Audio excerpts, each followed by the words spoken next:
You've been lying in bed for 20 minutes now. Your body is tired. Your eyes want to close. But there it is again, that conversation from earlier today, playing on repeat in your mind like a song you can't stop hearing. Maybe it was something your coworker said that felt slightly off.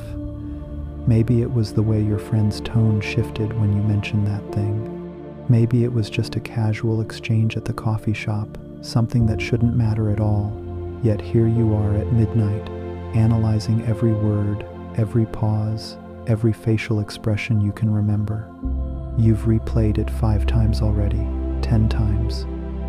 You've imagined what you should have said differently. You've wondered what they really meant.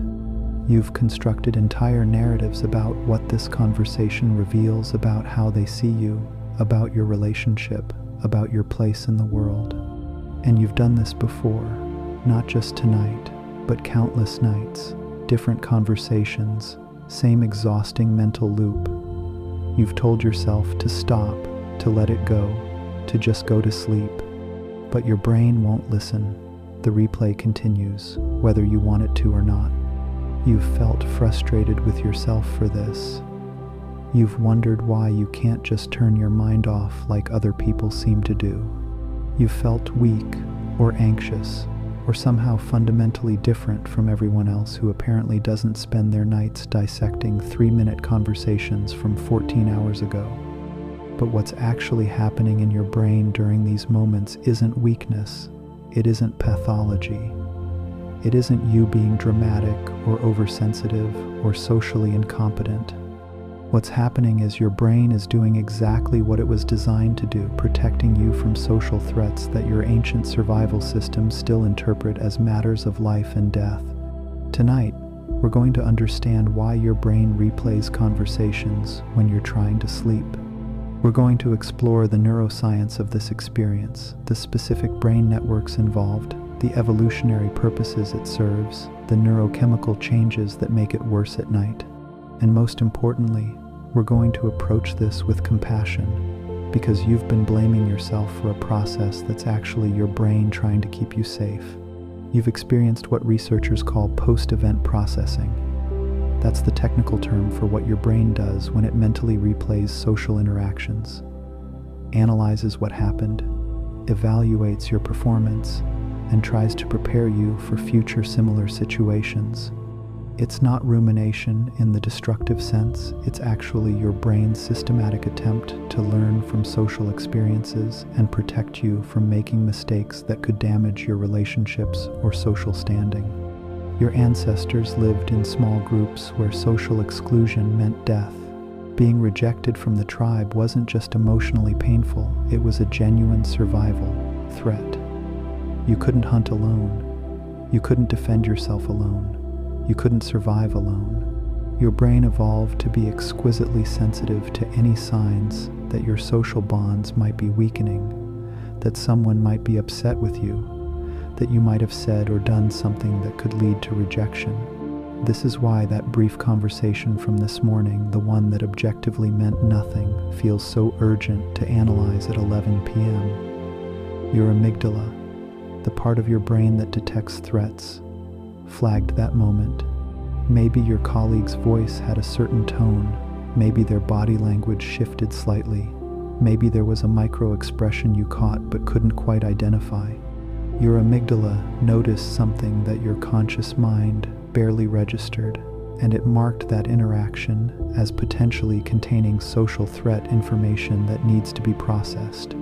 The amygdala is like your brain's smoke detector. A smoke detector doesn't think about whether something is actually dangerous, it just detects any sign of smoke and sounds the alarm. Your amygdala works the same way with social interactions. It's better to have 1,000 false alarms than to miss the one real threat that could lead to social rejection and, in evolutionary terms, death. So your amygdala flags the conversation, but during the day, you had other things to do. You were busy with tasks, with other interactions, with the demands of staying conscious and functional. Your prefrontal cortex, the part of your brain responsible for executive function and rational thinking, was online and helping you manage your attention, regulate your emotions, and move forward with your day. But now, it's nighttime. The external demands have stopped. The lights are off. You're lying in the dark, trying to transition from wakefulness to sleep. And this is when everything changes in your brain. Your prefrontal cortex starts to deactivate. That's the normal process of falling asleep. Your rational, regulating brain gradually goes offline so you can enter the unconscious state of sleep. But as your prefrontal cortex powers down, it loses its ability to regulate the other parts of your brain. It loses its ability to tell your amygdala that the conversation probably wasn't a threat. It loses its ability to help you disengage from repetitive thoughts. It loses its ability to maintain perspective. At the same time, something else is happening. Your default mode network, the DMN, is becoming more active. The DMN is a collection of brain regions that activate when you're not focused on external tasks. It's the network responsible for self-referential thinking, for thinking about your relationships, for imagining future scenarios, for processing memories and their meanings. During the day, when you're focused on tasks, your brain's task-positive network is active and the DMN is suppressed. But the moment you stop actively focusing on something external, the DMN activates. Studies show this happens within fractions of a second after you finish a task. And when you lie down to sleep, with no external demands to occupy your attention, the DMN becomes hyperactive. Your DMN isn't randomly generating thoughts. It's working through your social experiences from the day. It's trying to integrate what happened into your understanding of your relationships, your social status, your identity. It's asking questions like, what did that interaction mean? How did I come across? What do they think of me now? What should I do differently next time? This process is actually adaptive. Your brain is trying to learn from social experiences so you can navigate future interactions more effectively. It's trying to help you be a better social creature, to maintain your relationships, to avoid making mistakes that could damage your bonds with others. But here's where the system breaks down in modern life. Your DMN is running this analysis. Your amygdala is amplifying any potential social threats. And your prefrontal cortex, the part that could help you maintain perspective and disengage from unproductive thought loops, is progressively shutting down as you try to fall asleep. You've felt what happens next. The thoughts become more intense. That brief conversation starts to feel more significant. The possible negative interpretations become more believable. You start catastrophizing, imagining not just that your coworker was annoyed, but that they're going to complain about you, that your reputation will be damaged, that you'll lose your job. These aren't your true thoughts. They're your brain's threat detection system running wild without the regulatory control that would normally keep it in check. Your amygdala treats social embarrassment and rejection as survival threats because evolutionarily, they were. The same brain regions that activate when you experience physical pain also activate when you experience social pain. Social rejection literally hurts in your brain the same way a physical injury hurts. And at night, when your rational brain is offline and your threat detection system is hyperactive, social threats feel even more urgent. You've experienced how a conversation that felt manageable during the day suddenly feels catastrophic at midnight. That's not you being irrational, that's the neurobiological reality of what happens when your prefrontal cortex deactivates while your amygdala remains active. There's another player in this nighttime drama that makes everything worse: cortisol. Cortisol is your stress hormone, and it normally follows a predictable pattern throughout the day. It peaks in the morning to help you wake up and gradually declines throughout the day, reaching its lowest point at night to allow you to sleep. But when you're stressed, anxious, or dealing with unresolved emotional content, your cortisol rhythm gets disrupted. Your body may release cortisol at night when it should be declining. And cortisol does several things that make conversation replay worse. It increases amygdala reactivity, making you more sensitive to threats. It impairs prefrontal cortex function, making it harder to regulate your thoughts and emotions. And it interferes with the natural sleep transition, keeping you in that vulnerable state between wakefulness and sleep where rumination thrives. You've experienced nights where you felt physically wired despite being mentally exhausted. That's often disrupted cortisol, your stress hormone telling your body that now is not a safe time to sleep, that there are threats that need to be addressed, that you need to stay vigilant. And one of the threats it's responding to is the unresolved social interaction your brain flagged earlier. The thalamus is another brain region involved in this process. The thalamus normally acts as a sensory gate. It filters what information reaches your conscious awareness. During the transition to sleep, the thalamus should start blocking external stimuli and internal thoughts from disturbing you. But research shows that during the pre-sleep period, especially when you're anxious or stressed, the thalamus becomes less effective at filtering intrusive thoughts. This is why you can't just stop replaying the conversation. It's not a matter of willpower or self-control. Your brain's actual filtering mechanism, the system that determines which thoughts reach your awareness and which get suppressed, isn't working properly during this vulnerable transition state.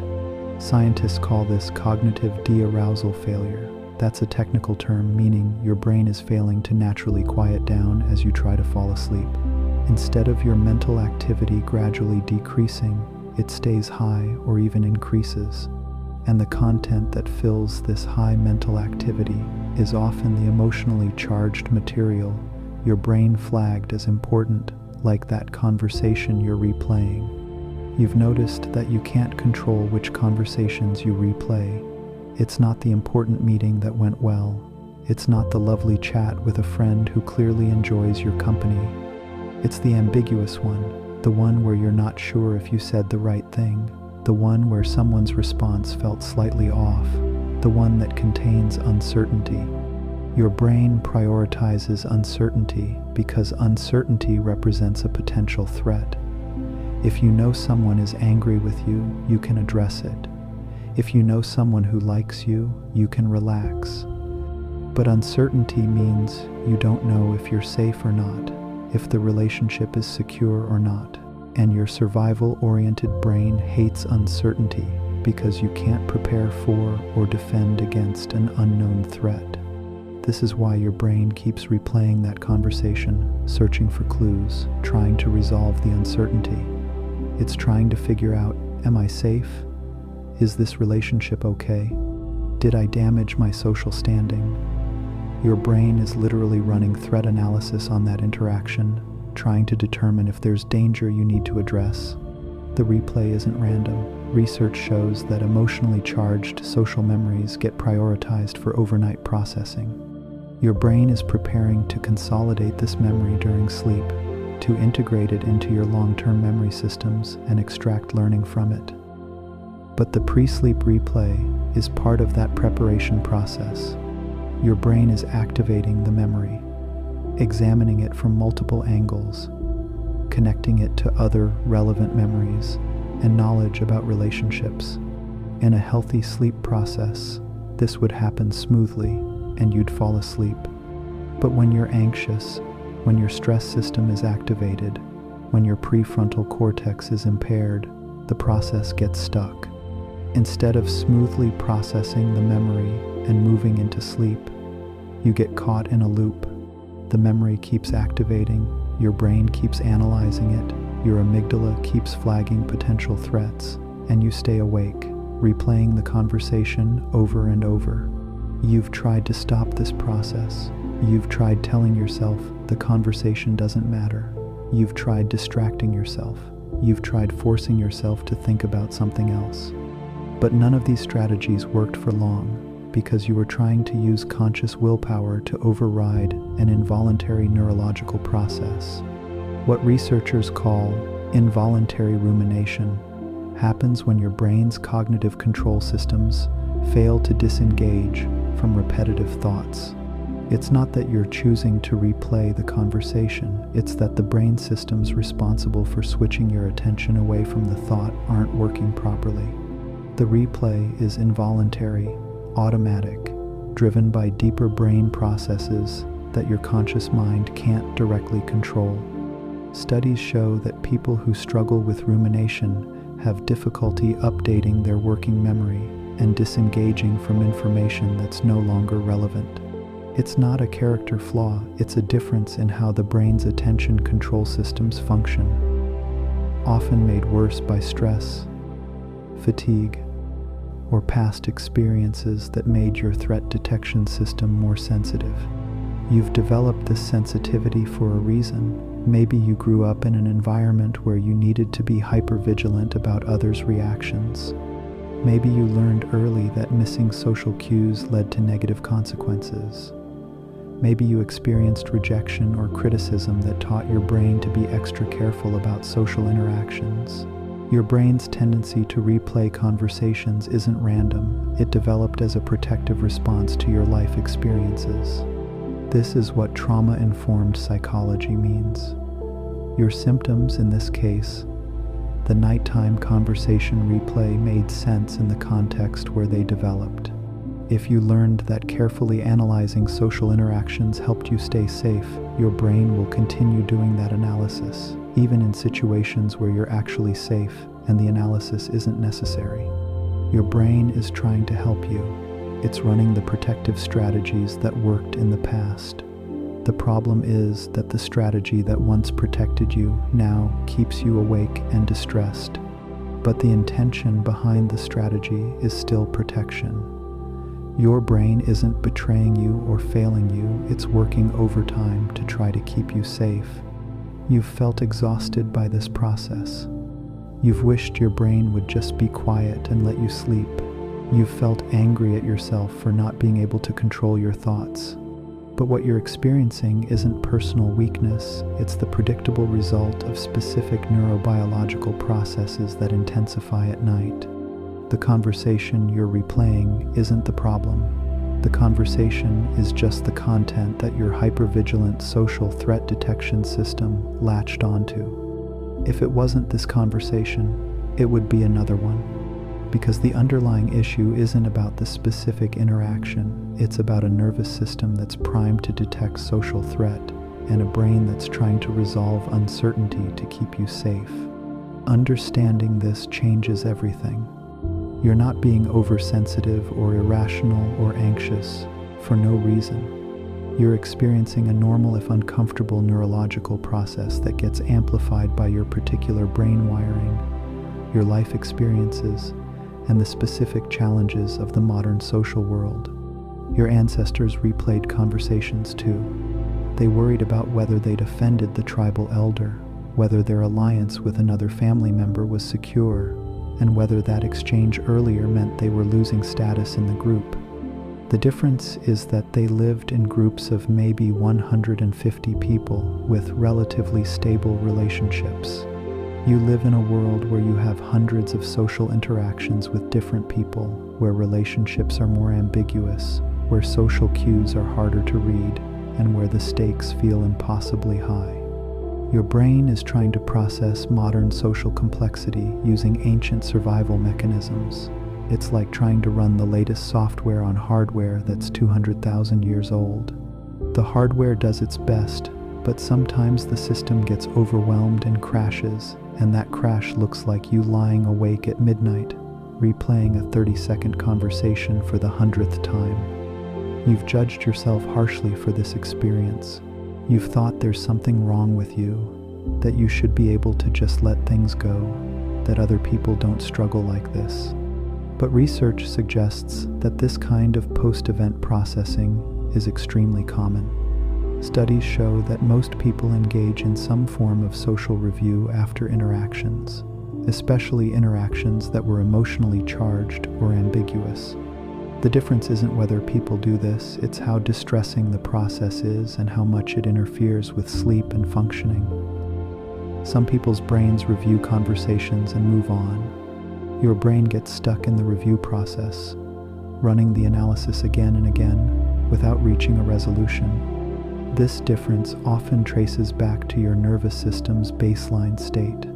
If your nervous system is generally in a state of heightened activation, what researchers call hyperarousal, then your amygdala is more reactive, your stress response is more easily triggered, and your threat detection systems are more sensitive. This heightened state makes the conversation replay more intense and harder to disengage from. Hyperarousal can develop from various experiences: chronic stress, past trauma, attachment difficulties in childhood, ongoing difficult circumstances. All of these can shift your nervous system into a state where it's constantly primed to detect and respond to threats. In this state, your brain doesn't distinguish well between major threats and minor ones. Everything gets processed as potentially dangerous, including minor social interactions. You're not choosing to be hypervigilant. Your nervous system learned to be this way as a protective adaptation. At some point, heightened vigilance helped you survive or cope with difficult circumstances. Your brain learned, pay close attention, notice everything, don't miss any signs of danger. And that learning became automatic, built into your nervous system's baseline functioning. Now, even when you're objectively safe, lying in your own bed in a quiet room with the door locked, your nervous system still operates as if threats are everywhere. So when your amygdala flags that conversation as potentially containing threat information, your entire threat response system activates. Your body releases stress hormones, your heart rate increases slightly, your breathing changes, and your brain prioritizes analyzing that potential threat above the competing priority of falling asleep. This is what's called the hyperarousal model of insomnia. Sleep problems don't always start with sleep itself. They often start with a nervous system that's in a chronically activated state, making the natural transition to sleep much harder. And one manifestation of this activated state is the tendency to ruminate over potential threats, including social ones, when trying to fall asleep. You've noticed that the conversation replay is worse on some nights than others.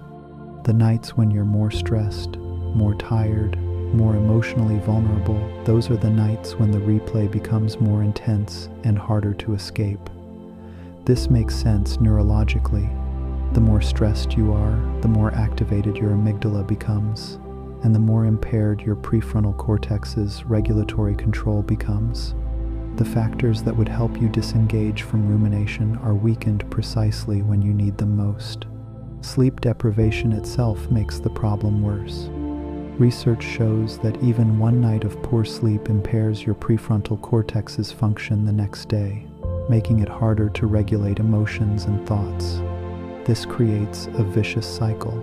Poor sleep leads to impaired regulation, which leads to more rumination at bedtime, which leads to poorer sleep, which further impairs regulation. But understanding this cycle helps you approach it with more compassion. You're not failing at sleep, you're caught in a neurobiological cycle that's self-perpetuating. Breaking the cycle requires working with your nervous system, not fighting against it. Your brain isn't the enemy here. Your amygdala isn't trying to torture you by replaying conversations. Your DMN isn't deliberately keeping you awake. These systems are all trying to protect you, using the strategies they learned to use. The problem isn't the systems themselves, it's that they're using outdated threat information and operating without the normal regulatory control that would help them recalibrate. You've spent so much energy fighting with your own mind, trying to force yourself not to think about the conversation, getting angry at yourself for thinking about it anyway, feeling ashamed that you can't just let it go. But fighting with these thoughts activates the very brain systems that perpetuate them. When you try to suppress a thought, you have to keep monitoring for the thought to make sure it's not appearing, and that monitoring actually keeps the thought more active in your mind. What helps isn't fighting the replay, but understanding it, not as a problem to fix, but as a process to witness with compassion. Your brain is trying to protect you.